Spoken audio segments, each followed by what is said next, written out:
Definite integration is different from indefinite integration from C1 in that we're going to be finding specific areas. Integration is all about finding the area between the curve and the axis.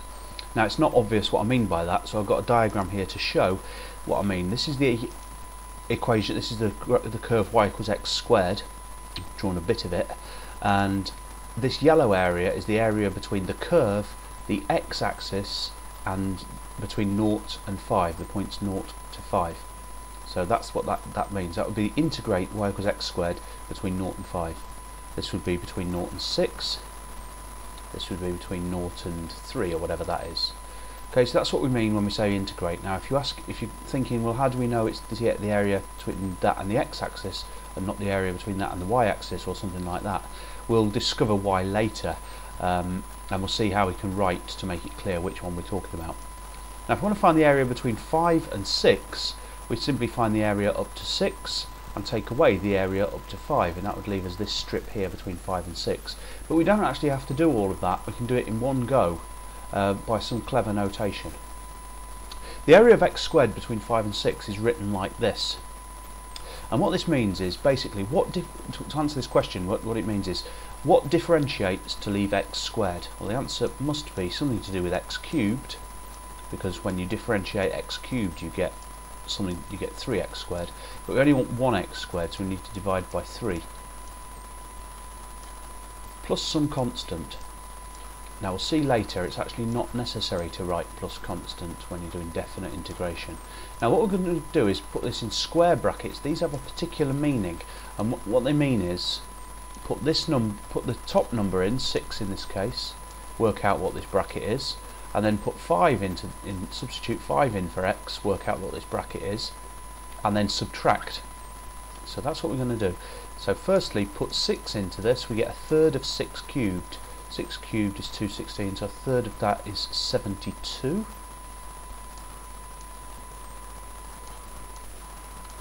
Plus c, forgot to add plus c, remember it's not actually that important, you'll see why in a moment when I actually get round to that. That says plus c. Subtract, now I'm going to put 5 in. 5 cubed is 125, 125 divided by 3 is 125 divided by 3.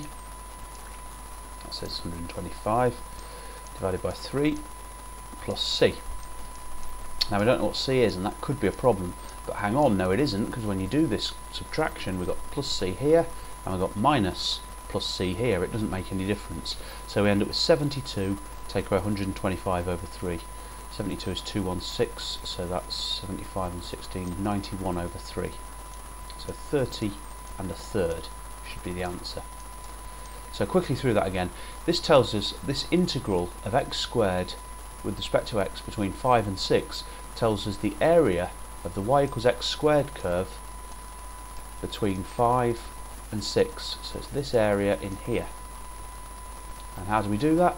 Well, we find the area up to 6 and subtract the area up to 5, and that's basically what these numbers represent. So the area up to 6 would be 72, the area up to 5 would be that number there, 125 over 3, and subtract finds the area between 5 and 6 there. Now there's a couple of problems with integration to find areas. Firstly, if I just whip onto a new, well, I'll actually clear this page. The first problem is if the curve goes below the axis, then we're in a lot of trouble. For instance, if we want to find the area of the curve between, this is, let's say, x squared minus 4, and we want to find the area between 0 and 6, this point here is 2, so 0 and 6 would be something like that, then the problem is that we're not going to get the area of this and this by simply integrating between 0 and 6. What we'll get is this area subtract this area, because any negative value down here will give a negative area.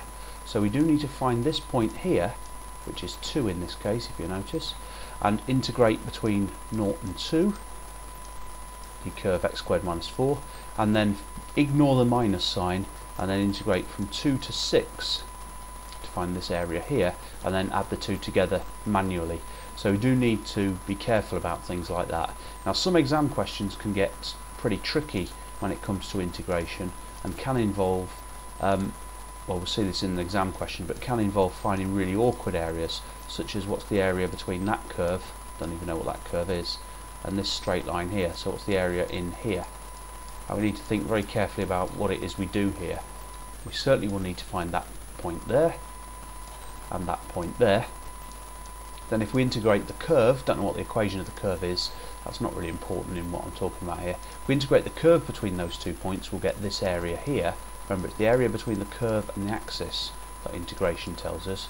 Now we don't actually want that red, but if we then find the area of this shape here, which is a trapezium, the area of this trapezium, then we can subtract this red area to leave the blue area, and that's a common technique in C2 integration questions, and I'll get to one of those in the next clip.